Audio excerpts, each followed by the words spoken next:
Bonjour mes chers élèves. Alors, suite à notre leçon des figures d'opposition, voilà un exercice d'application que nous allons faire ensemble. La question.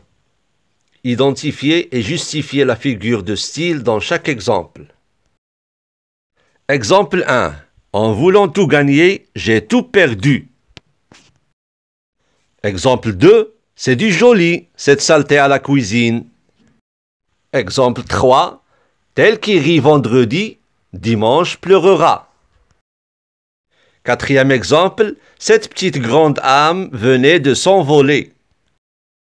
Cinquième exemple.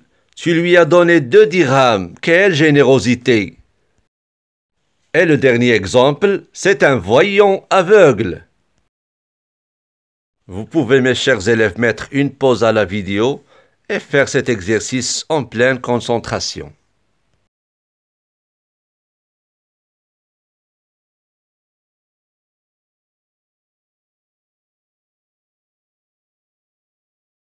Alors, corrigeons tous ensemble, mes chers élèves, cet exercice d'application. Prenons le premier exemple. En voulant tout gagner, j'ai tout perdu.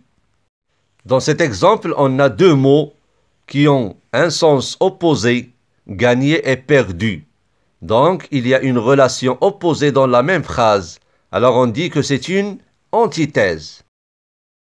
Deuxième exemple. C'est du joli, cette saleté à la cuisine.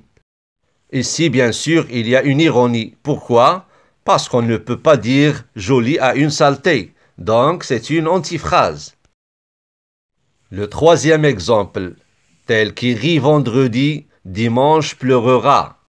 Comme vous voyez dans cet exemple, on a 4 termes de manière croisée sur le modèle AB-BA, donc c'est un chiasme. Le quatrième exemple. Cette petite grande âme venait de s'envoler. Nous avons ici 2 adjectifs petite et grande qui ont un sens opposé mais l'une à côté de l'autre. Donc c'est un oxymore. Le cinquième exemple. Tu lui as donné 2 dirhams, quelle générosité! On comprend automatiquement dans cet exemple qu'il y a une ironie claire, donc c'est une antiphrase. Et le dernier exemple, c'est un voyant aveugle. On a dans cet exemple une alliance de 2 termes opposés, voyant et aveugle, donc c'est un oxymore.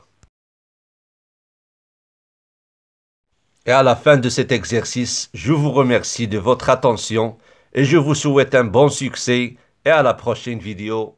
Au revoir.